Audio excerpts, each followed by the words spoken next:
Yo, what's up? What's up? Your girl G here. Welcome back to my channel. Appreciate you for tuning in. Now we're gonna try that again. I just drank some goddamn coffee. I'm buzzed up. And I drank the coffee low-key kind of on an empty stomach, so like I feel all the jitters. Literally, like I just feel all the jitters going right now. So I'm talking too fast, and my tongue can't keep up with the words I'm trying to say. But take two. Hi, your girl G here. Welcome back to my channel. We're going to talk about Love and Marriage Huntsville.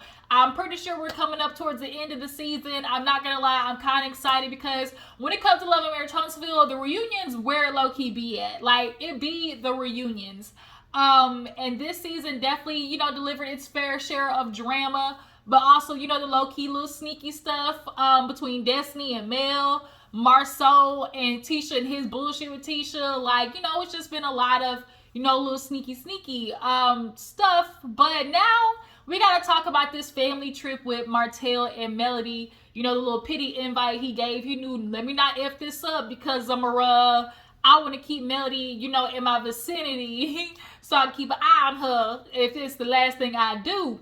But yeah, you guys, we're gonna talk about Love and Marriage Huntsville. I know I'm a little bit late, but when we go ahead and knock that out, then we can talk about Real Housewives of Potomac. Because when I tell you, it's a couple of ladies' issues I want to get into, starting with Robin. Robin, who did you wrong? Matter of fact, it's not even who did you wrong. I know it's one that's got you all, acting at the side of your neck, but it's just kind of like these ladies really ain't the person you mad at. You're really mad at that nigga at your house that's treating you like a roommate, but I digress. Love and Marriage Huntsville, y'all. Let's go ahead and get into it. So, we basically pick up with, Mel talking to her mom and Martell talking to his mom. Miss Van, she finally made it in. Of course, the kids are happy to see grandma. Mel's filling her in on how the trip started out. She's like, it was good and everything. Martell's been acting good. Everything's been good so far. I've been trying to keep myself in a good headspace. Anytime I feel like it's too much, I try to, take myself, to go a little solo, to get a little solitude and peace, and everything. But for the most part, she's, singing Martell's, ups to Miss Van. The only thing that's like, I ain't like how he did that was when she mentioned how he invited, Tisha and Marsaue, because it's like, nigga, you the plus one. So how the plus one gonna invite a plus two, plus three? Like, plus two plus the kids. Like, where they do that at? But, Miss Van, she's just happy and excited, of course, that, Mel and Martell coming far away, ever since, y'all previous years of fighting and stuff. Who knew we would ever reach the point and where they would be able to be in the same room with each other at all, let alone on the same vacation. So Ms. Van is happy about that, and Mel is just like, as long as we stay in this space, he's respecting my boundaries. He don't keep trying to come up to me with the reconciliation BS, trying to talk about old times and bring up old stuff because that's a trigger. I don't want to go down that road. I don't even know why he want to talk about it because it ain't going to bring no nostalgia for me to be like, oh, what if, coulda, shoulda, woulda, maybe. Like, nuh-uh, not on duty, not going to happen. And Mel's like, I'm good. So, in that meantime, we see Martell downstairs with Miss Marlene. Y'all, Miss Marlene, she hood.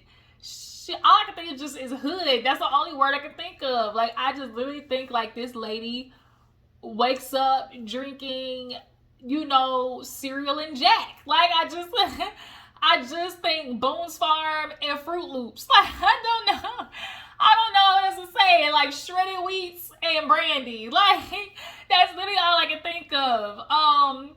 And every now and again, she might go upstairs, and when the kids go to sleep, sneak a Black and Mild. Like, that's literally all I think of when I see Miss Marlene.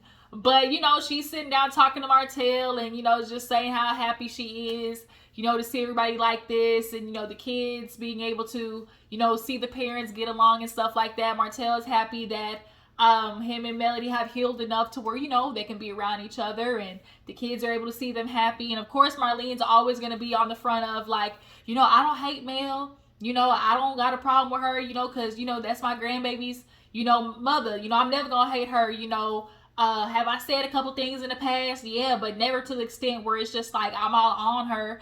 Now, if you didn't see, there actually was a digital exclusive on YouTube where Miss Marlene is still stuck on this idea of, you know, Mel was getting over on Martell, essentially. Like, she wasn't doing nothing. Like, Martell was doing all this heavy lifting, and it's like, Miss Marlene, at the end of the day, if you see your son doing some shit, like taking care of his kids, watching them, and Mel is propped up, kicking her feet back, at some point, yes, that's what a good husband does. If a woman has not been able to sit back and prop her feet up at some point, being married to a man, that's the wrong nigga. Like, that's the wrong nigga. But I think because Miss Marlene grew up a single mother, you know, doing it on her own, to her, watching a woman sit back, it's like, ugh, like, what? Like, you just running my baby dry. You know, you just running him tired. But it's like, no, like, these niggas, that's what you're supposed to do. Like, your wife at some point is supposed to be able to kick back and relax. You're supposed to say, baby, I got it. Don't worry. I know you tired, been stressing all day with the kids. You know, let me take a little load off your feet for a little bit. But that was just, the digital exclusive on YouTube. But on the episode, you know, she was talking about how, you know, the kids are so happy. You know, Tank, all he keeps saying is, oh, you know, I'm just so glad mommy and daddy are, you know, getting along. And he said that multiple times. I don't know if y'all noticed it, but whenever he was upstairs, he was talking to Mel, he was like, oh my God, you and dad seem happier. Like, you could tell he's paid attention to the emotional energy between them two. And Mel, you know, talked about how, you know, she knows the kids witnessed fights and overheard them, and, you know, seen the energy between them and things like that. And so the fact that the son, he has, well, I mean, we know he noticed, because remember when the lady that came from therapy and Mel tried to, you know, have the kids talk, and he, you know, used to talk about how he used to see mommy cry, and he didn't like the fact that daddy made mommy cry. Yeah, Martell, you got to explain that to your kids one day. I know you don't want them to go to therapy because you feel like, oh, that's going to scar them. But it's like, nigga, they already scarred. Like, you trying to keep them from going to therapy to not discuss the shit that you did that caused their life to go this direction. Like, whether they go to therapy or not, they're dealing with the scars. They're going to have, they're still there. So that's just, you know, a little side note. But nonetheless, it's like, clearly this little boy is very heightened to when Martell and Melody aren't getting along. But Miss Marlene's like, yeah, he just getting said. And that's when Martell was like, oh, he said that. She's like, yeah, you know, all he keeps saying is like, you know, mommy and daddy, they're getting along finally, so that's good. You know, Martell's like, he's happy. Like, yeah, you know, I'm just glad to see that. And I'm just glad to be in this space. You know, I'm glad, you know, she was willing to let me come on this vacation. I'm just hoping in the future we'll have many more. To Miss Marlene's thing, it's like, y'all just make sure y'all put the grandbabies first. You know, Millie's always gonna be in my life, because, you know, that really hurt me. You know, I was really hurt. He was like, hurt with what? She was like, when y'all, you know, broke up, like, I was really hurt. And they did that flashback at the time that Martell had to tell his mama, oh, bitch got pregnant. he said the other girl, you know, the other girl pregnant. Miss Marlene was just like, yeah, yes, Miss Marlene, your son's a hoe. Your son's a hoe. He was out here dipping it and doing it, sticking his penis over there in the mayonnaise and coleslaw's dip. He was doing it all. Going home, fucking his wife, and then going out during quarantine and fucking that other bitch too. Yep, all of it. Got her pregnant more than once. This is just the first time she kept it, okay? And Marlene was crying. All Martell could sit there and do is look stupid. Just dumb, boo-boo the fool. I swear, like, and I ran across a video the other day where a nigga was genuinely asking, like, what is it about men and good women? They will cheat on a good woman. Like, why do we do it? Why do we do it? And that's a good question. You know, I kind of want to give my take on it. I feel like men cheat on good women because they know a good woman subconsciously will stay out of societal standards, saying a good woman would stay and work it out with her man. I feel like men know once a woman has a baby with them, she's inclined to put up with more bullshit because she's, in his mind, his. In his mind, she has baggage to the rest of the world. You know, kids is baggage when it comes to a woman to the rest of the world. So he's more likely to cheat on this woman who is good to him because don't nobody else want her. Because the world tells me I'm allowed to do this. Like, a good woman, she gonna stay and work it out with me. Like, a good woman, she got these kids and she gonna want to stay with the dad and make sure, you know, two parents are in the household for her kids to see growing up. Because a good woman's not gonna break up her family, right? I feel like men know that's what women are up against, and so I can make her put up with more bullshit, or she's willing to put up with more bullshit. That's just my take, but y'all drop down in the comments. Why do men cheat on good women? What's y'all's take on it? But Martell, that's how he thought. Martell, Melly said it. He was like, oh, basically, I'm not giving her up, so like either you gonna deal with it or not.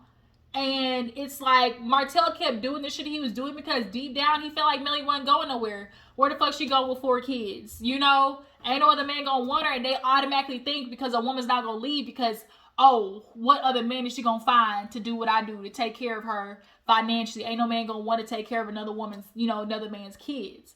And Melly was like, fuck that, I'll go make my own money. And that's what she did. And she did, plus some. But nonetheless, you know, Miss Marlene basically, yeah, your son, he fucked it up. Done fucked up the church's money. You over there crying. And it's so crazy because in some moments she'll be able to see like, oh, you know, baby, you know, there were some things that was done wrong. But then on the flip side, it's, oh, you don't never really want to talk about the details and specifics of how your son did wrong. Because you know it was foul. You know it was foul, Miss Marlene. But if you want to be oblivious, go ahead then. Drink your gin and juice and your little pineapple cup. Nurse your little fruit drink. And act like your son ain't do shit to fuck it up. Okay, Miss Marlene. But as long as her grandbaby, like she said, as long as my grandbaby's happy, it's like, we good. So after that, we see a very emotional scene with Marsaue and, oh my God, this piece of plastic in my eye. So it's so crazy. Like, in my right eye, like, I was opening up some damn cookies being a fat ass.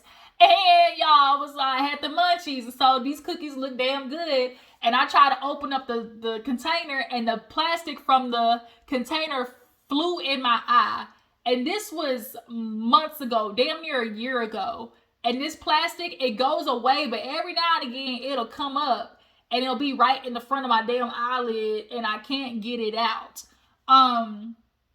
So that if you see me blinking, that's me trying to move the damn piece of plastic around. My doctor said I should go to a optometrist or whatever, ophthalmologist, so they can try to get it out. But I'm scared because I don't want nobody looking at my eyeball. Because last time I seen something where somebody was looking at your eyeball, it's Final Destination, and bitch, her eye fell out and rolled on the ground. Like, I don't want my eye to fall out and roll on the ground, y'all. But yeah, we see a very emotional moment. Marsaue, he goes to, Maurice, he goes to Marsaue. He caught him in the middle of his big back ass trying to do some lawn work. You see that little plumber's crack that Marsaue had? Oh, rectangle trapezoid bitch built. I can't with Marsaue. He annoys me. Then he wants to put on this goddamn TED Talk turtleneck, feelings all philosophical. Like, he really believes his own bullshit. Like, he really feels like he's the smartest person in the room. And that's why he bothers me the most, because you want to convince yourself of the bullshit that you're saying, and then when other people don't buy it, you upset. And then you get upset when teacher don't buy your shit and don't agree with it. I just can't. I can't. But nonetheless, Turtleneck decides, he's going to sit down and talk with Maurice. And Maurice basically gives him, the sad news that Kimmy was diagnosed with breast cancer, one of the most aggressive forms. So they got to take aggressive steps with chemo. And, Marsaue was like, yeah, teacher kind of filled me in, but not really in this thing of like, oh, it was certain. He's like, nah, man, it's certain. Of course, Marsaue is like, he sees that his brother is trying to be strong for Kimmy, but everybody needs to have their moments. And of course, Maurice is talking about how in the house he wants to be strong for her and, give her hope and seem strong at the house and not have to think about like the mortality of it all. But at the end of the day, like, when you really think about mortality, like, that saying like here one day, gone the next, to actually deep dive into that, like, here one day, gone the next. it's like life really be like that. Like it really be like that. And it's so crazy because my sister, she's a hairdresser, and her client literally here one day, gone the next. My sister came back home and was finally building clients. One of her very first client down here. Her name was Miss Barbara. Shout out to Miss Barbara, girl, you are missed. But she was getting her hair done every 2 weeks. And we started talking like, dang, we ain't seen Miss Barbara in a minute. And I get a call. It's Miss Barbara's daughter. And she's looking for another lady. She's like, oh, I'm looking for Miss Grace. I just, was running across numbers in my mama's phone. And I was like, oh, no, your mom was coming here to get her hair done. And she was like, well, I was like, is everything okay? And she was like, I had to let you know, my mom, she passed away. My sister did Miss Barbara's hair on Wednesday. She was gone Saturday, the last night she saw her. She saw her on the way out. And that was the night Miss Barbara passed away. Like, you never know when it's going to be the last time you see somebody. So it's totally different, though, when you're looking mortality in the face. Like, you're looking down the barrel of, is this my future? Like, I hate to say it that way, but, like, I'm dying. Like, to be like, oh, I'm dying. Like, and I got to watch it happen. Like, it's different for it to just be all of a sudden, but, like, to have to watch yourself and experience yourself dying, like, I couldn't imagine that. So just prayers to Kimmy and the family and everything.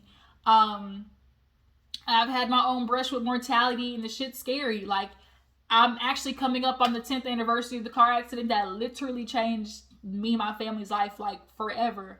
I suffered a spinal cord injury, C3 through 5, and C1 and C2, like, you're dead. Like, brain dead, like, dead, basically. And I'm half millimeter, quarter of a millimeter away from death. Like, that's how close I was. And so I think about that shit, like, I literally do not take life for granted because I really should not be here. And so when I see moments like this, it's just kind of like, I feel for them. And like Kimmy, I just feel for her.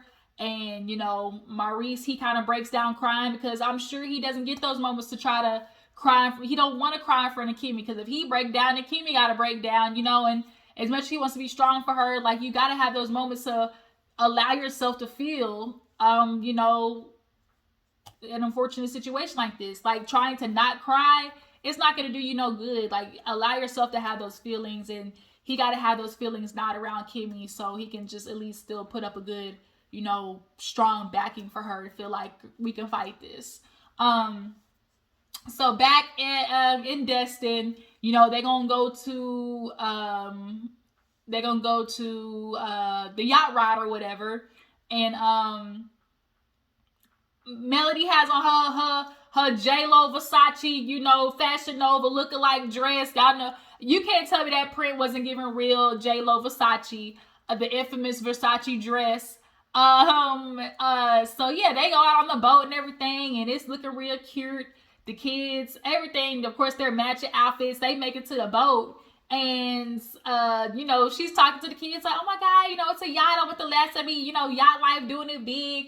Man, she's like, Martell, you ever been on the boat before? And he was like, oh no, this is my first time. She's like, well, you're welcome. This will be good. He was like, huh? Like, really? She was like, yeah, this is your first time. I'm glad I could do it for you. She definitely been giving little jabs. Martell, when he said it, like, I've been doing good. Melody's been trying to throw her little jabs at me. Melody, let's not play Melody. Like, this one thing about Melody, she ain't never just completely innocent of the bullshit, y'all. Like, we are understanding that Mel half the times is dealing with bullshit from Martell, but she ain't never just scot-free. Like, even the producers even played the shit back of her definitely being a little, pokey with this nigga. She, when she said it, like, you're welcome, he was like, man, like, I catch it, but like he said, I'm trying to do good because my kids is here. I want them happy. So whatever Mel says, I'm just gonna let it, roll off my back. So I was gonna say pilot. The captain lets them know that we gotta sit here on the port a little bit, wait for the storm to pass. So they were doing karaoke or something like that, and then for the karaoke, Melody was like joking, like, Martell, put on one of my songs. He was like, man, like, why would you say that? And she was like, I was just saying, I already told the girl no, but I was just trying to make a joke. And it's like, y'all, let's not bullshit.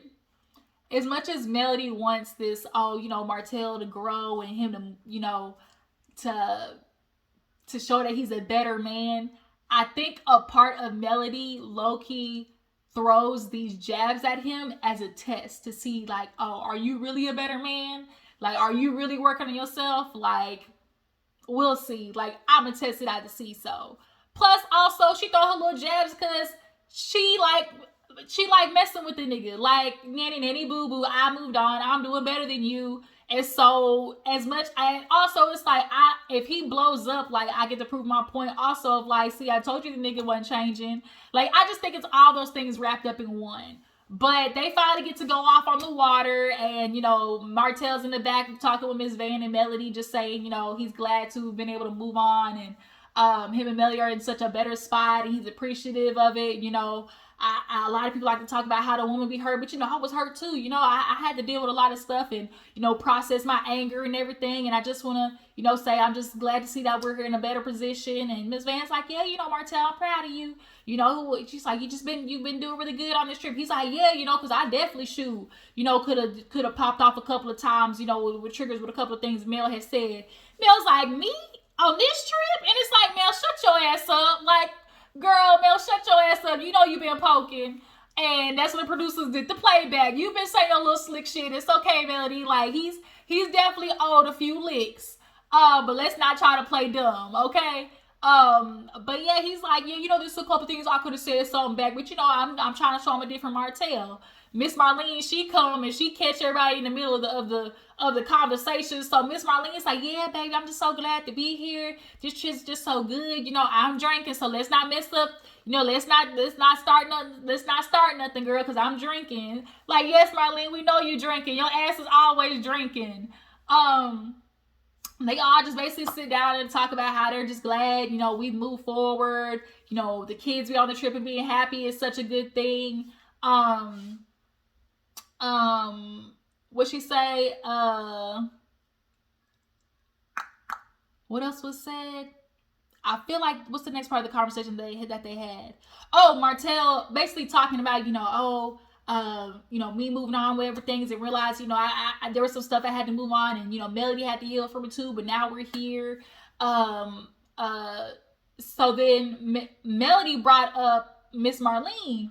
And she, talked about how, Miss Marlene always want to talk about how she was a single mother, had to do it and everything. And she's like, I was a single mother who worked 2 jobs and had to make sure, my baby, was working and everything, and she talked about how the grandmother helped raise Martell. But she's like, I just never threw my kids on my mama. And I was like,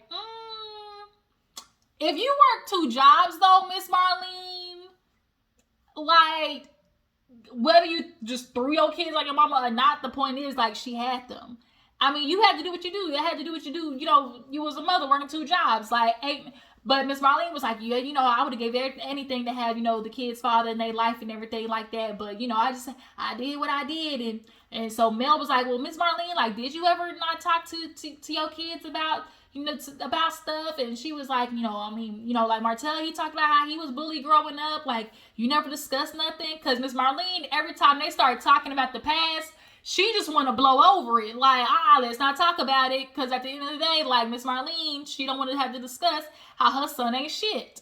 Not just ain't shit nooker. Like, ain't just ain't shit nooker. Like, all of it together. But she's like, she's like, oh no, my kids knew better. I told you didn't want to act right. I would whoop their ass. But like, nah, baby, we ain't talk about that. She's like, well, maybe it's good to, for Martell to go forward. You first have to address the past in order to go forward. Especially when it comes to parenting, and that is true. Like, finding out that Martell was bullied growing up, and it just starts to make the picture a lot more clear about the type of boy he was. He was obviously a late bloomer. He didn't become big man on campus till college. He talked about he getting bullied for his ears a lot and stuff like that or whatever. Obviously not having a dad, I'm sure played a part. Like, it's just so much, that needs to be done and needs to be addressed, because Martell got anger issues at the end of the day, and he was taking that out on the situation at hand. But of course, Miss Marlene, her raising her kids like that explains why he's having trouble being emotionally unavailable. But Melody's like, I just don't want my kids like that. I'm glad Melody got her kids in therapy, like, despite what Martell, what the fuck he want to do with not putting them in therapy. But overall, the yacht trip was nice. Everybody enjoyed it. Miss Marlene got drunk. Miss Van, is keeping a good eye on Martell. Everything's good so far. So we end the episode with them going out to dinner. And Martell pulled a good old switcheroo, because when the lady's like, okay, y'all gonna go sit down over here and you two over there, and Mel's like, us two? He was like, yeah, sit down. She's like, why? I want to go sit over there. He's like, no, we're gonna talk. So she's like, what's up? What you want to talk about? So he basically was like, look, I realize, there's some things I want to talk about, and just addressing, the things that I realized that I wasn't doing, which was asking, why you weren't doing the things for me. I always wanted to point the finger or why I wasn't getting nothing. And so Melody was like, oh, you talking about head? Like, oh, you talking about head? He was like, no, I'm just talking about head. That's 2 years ago. I'm just saying overall, She's like, yeah. She's like, I'm just so over this head conversation. Here's a quick question. Did I not give you head? And he was like, of course you did. So she's like, okay. And so he's like, it's not just about that. I was just trying to say, like, I back then was pointing the finger on you, and I wasn't really, addressing the fact that, the issues that I had, and instead of like, oh, why wasn't I getting these things, instead of like asking, well, what was she feeling like for her to not want to give me these things and be that person for me? Newsflash, men. Newsflash. Your wife is not just want to get on her knees and suck it on a Wednesday if she knows your ass has been out here in the streets raw dogging bitches. What do I look like slobbing on the knob like corn on the cob when last Friday you said you got off of work at 8 but didn't bring your ass home until 12? The fuck that look like? The fuck does that look like? Like, come on now. I'm just supposed to bend it over, bust it wide open, suck it on a Monday, Wednesday, Friday for no apparent reason, because that's my wifely duties. But you coming home smelling like Chanel No. 5? You going out and it's COVID. Like, the fuck? Like, miss me with that. Like, men are just so... And y'all wonder why Wives with Knives is a TV show on ID channel. Y'all be fucking with women's minds and they snap. Like, they literally snap. But nonetheless, he was like, I just really want to apologize and show you that I'm apologetic. So she's like, what's the difference between you being apologetic then and apologetic now? And he was like, well, back then, I was just apologizing, not really knowing what for. He's like, now the difference is I understand, I understand, what it is that I was at fault for, and I just know that I owe you 1,000 apologies. And while we're in a good space, I just want to apologize to you because, you're owed that, and I just hope you can receive it. And Melody, she's like, I receive it after she was being complicated for a little bit, throwing her little jabs once again at the table. You talking about giving head, shoot. And he's like, see, that's your problem. She's like, oh, yes, Martell, tell me what my problem is. What am I doing wrong? He's like, see, goddamn, like, just be good. Like, you see our kids here. I don't want no negativity. Like, was Mel being, a little facetious in some of the conversation? Absolutely. Is Martell owed it? Absolutely. Like, she don't owe him a motherfucking thing. But also, it's just like I said, Melody just can't help herself but just kind of stick it to him a little bit, because at the end of the day, like, nigga, you put me through the ringer. Like, you put me through the ringer. Got me pregnant, me and this bitch pregnant at the same time, not once but twice. Oh, yeah. And Melody keeps wanting to give off like, oh, I'm healed, I've moved on. But it's okay that you're not completely healed, Melody. Like, it's okay. It's really only been a year. Like, it's really only been a year, and trying to speed up the healing process really is just faking itself, because it's okay. Like, this is going to take me some time to get over. It's going to take me some time to get over. But uh he was like, yeah, I just don't want no negativity and everything. And she basically tells him, look, as long as we're not talking about the past, there's no point of us bringing it up. In her confession, she's like, I mean, I get that he always keep on trying to bring it up, bring up the past and what we could have done differently, and asking, or addressing what he should have done. Like, there ain't no point in talking about it to me because I don't care. I moved on. Like, if you want to bring up the past, then go talk to Dr. Francis. I was like, well, shit, that ain't never gonna happen. Martell ain't never talking to Dr. Francis. As much as he think he want to move on and heal and everything, he ain't never talking to Dr. Francis because that narcissism won't let him do it. But Melody said that she received what he was saying, and she just wants him and her to get to a point where like they're friends again, because at the end of the day, like, they're parents and they're gonna be wanting to vacation more in the future. So at least at the bare minimum, like, let's be friends. And of course, they show those old ass photos of Melody and Martell, and it's like they got together when they was young, had kids, did it all. And you could tell Martell was a little emotional when he said it like this. He was like, yeah, you are owed 1,000 apologies because, truth be told, like, we had our life mapped out. We had the kids' life mapped out. And, for my actions, it messed all that up. Like, him saying, our lives were mapped out, our kids' lives were mapped out. When you think about like the pertinence of that, like, what's the word I'm looking for? Just like the weight of that, like, we had a good thing. Basically, like, we had a good thing going. And it's like, y'all did. Y'all had businesses. Y'all had shit in y'all name. Like, Martell, or let's say Melody had businesses. Melody had money coming in. Nigga, you was just along for the ride. What it looked like. You still ain't get your builder's license yet, Martell? By the reunion of Martell got his builder's license, nigga, like, fix it. Just fix it, Martell. But yeah, they kind of ended on a good note. Martell, Melody, at the end of the day, it's like, I don't need to revisit all this because it does no good for us at all. Because, like, he's wanting to get something out of me, like, oh, I'm supposed to tell him what he wants, like, or be emotional for him. But it's like, no, like, what for? We're divorced, we're not getting back together, so there's no point. And I agree. They basically talk at the end of the episode, discussing how happy they were on the trip. Melody was looking good, had on her little leopard with the booty cheeks out. Of course, Martell's missing, he's missing the cakes. Can I get to the yams? Hey, sweet yams. Hey, show me the way. Cause I got this baby. Martell wanna get to the yams. They basically just agreed, this was a good trip. Everything turned out well. Melody was like, just going forward, like, let's not talk about the past. Like, that's a trigger for me. Like, there's no point of us bringing it up because neither of us were not getting back together.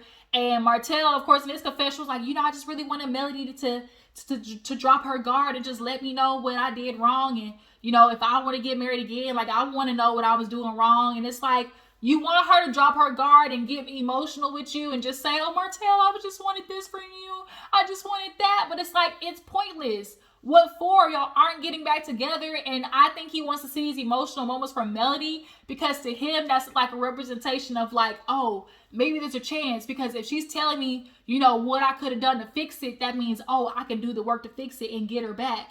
And Melody's putting a hard stop to it, Martell. Nigga, you not getting back in that Uchiwala bang bang. No time, not never. Not gonna happen. No, okay?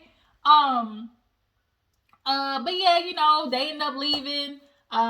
They decide, we gonna be good going forward. But we all know that shit didn't last long because literally they got back from Destin, and then that's when all that shit happened on social media. Martell, like, he be having his moments, and I think that's also why Melody be poking at him, because at the end of the day, she's like, nigga, I know you. Like, deep down, you can't help your fucking self. And the truth is, he can't.